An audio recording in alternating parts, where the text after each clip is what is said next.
그 집을 갑자기 철거를 하게 됐다는 거예요. 자는데 코가 시리고 그것이 어려움의 시작이었는데 의지를 깎아주고 있어요. 집을 결국은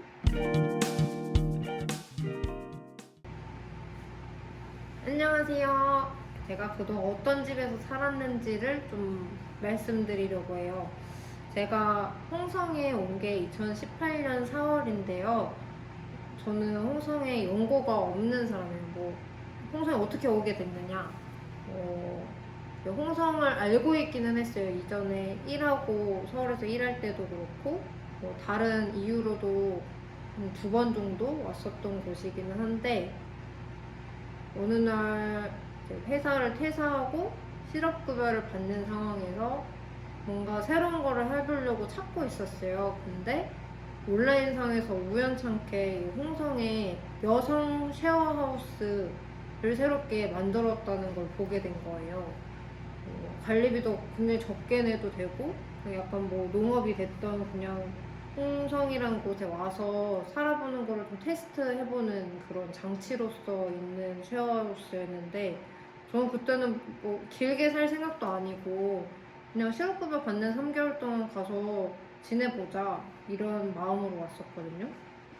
그래서 그렇게 2018년 4월부터 여성 쉐어하우스에서 지내게 됐어요. 거기는 일반적인 빌라를 분해서 임대해서 3명, 여성 3명이 한 집에 사는 그런 구조였거든요. 그래서 나름대로 이제 일을 찾는 과정 중에 거기서 아주 잘 지낼 수 있었고요. 거기는 그냥 일반적인 빌라였고, 물론 방을 그냥 하나씩 갖고, 부엌이랑 화장실은 다 3명이서 쉐어하는 구조여서 어려움도 있긴 했지만, 서로 동선이나 생활 패턴이 안 겹치면은 그렇게 어려움은 없었고, 그 다음에 이제 그 다른 분에게 넘겨주고, 저는 광천읍, 홍성에 있는 광천읍의 어떤 주택에 가게 됐어요.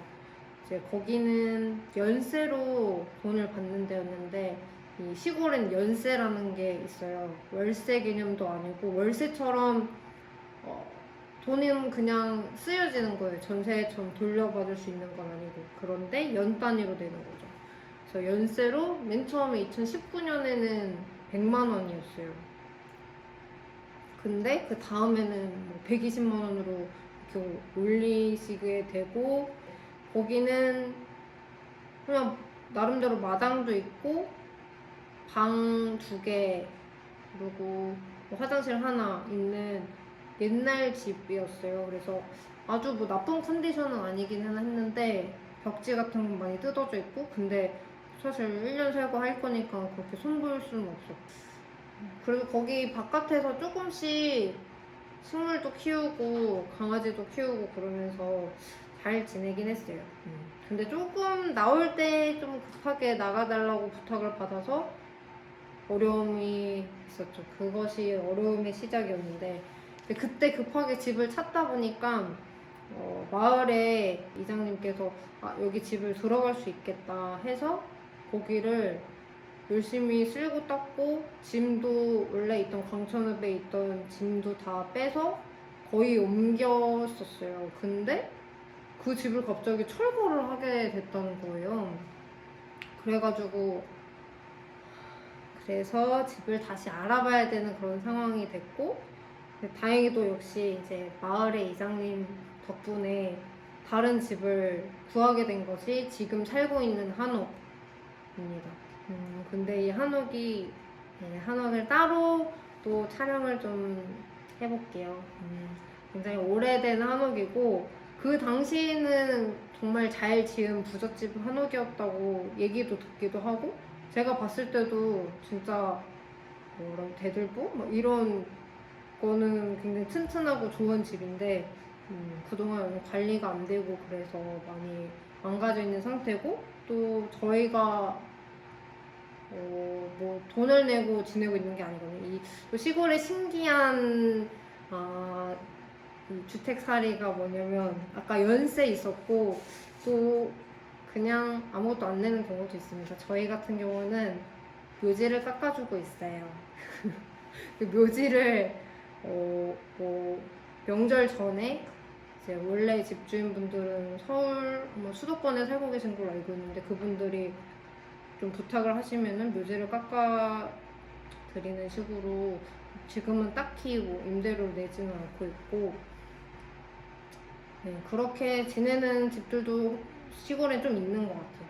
집을 그래도 아무도 안 살고 냅두는 것보다는 누구라도 사는 게 더 낫다고 판단하는 집주인들이 그렇게 하시는 것 같아요.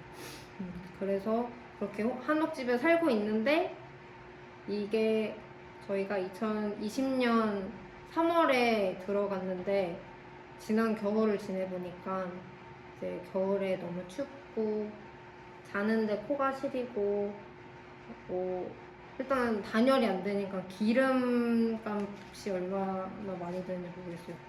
그래서 기름값이 너무 많이 들고 하니까 이제 그 다른 바로 옆에 있는 면에 원룸을 하나를 좀 얻어놓긴 했거든요. 저희 부모님이 자주 오시는데 지낼 곳도 필요하고 해서, 그래서 거기에서 씻고 밥을 먹고, 또 지금 지내는 한옥에서는 강아지들이 3마리나 있어서 그 친구들을 챙겨야 되니까 또 잠은 한옥에서 자고 이런 생활을 하고 있답니다. 이 시골에서 집을 구하는 게 정말 생각보다 어렵고, 집을 구하더라도 괜찮은 컨디션인 경우가 정말 드물어요. 그래서 집을 결국은 짓게 되었다는 이야기를 이제 다음에 하면 되겠죠? 네, 다음에 집 짓는 거, 집을 어떻게 짓게 되었는지를 좀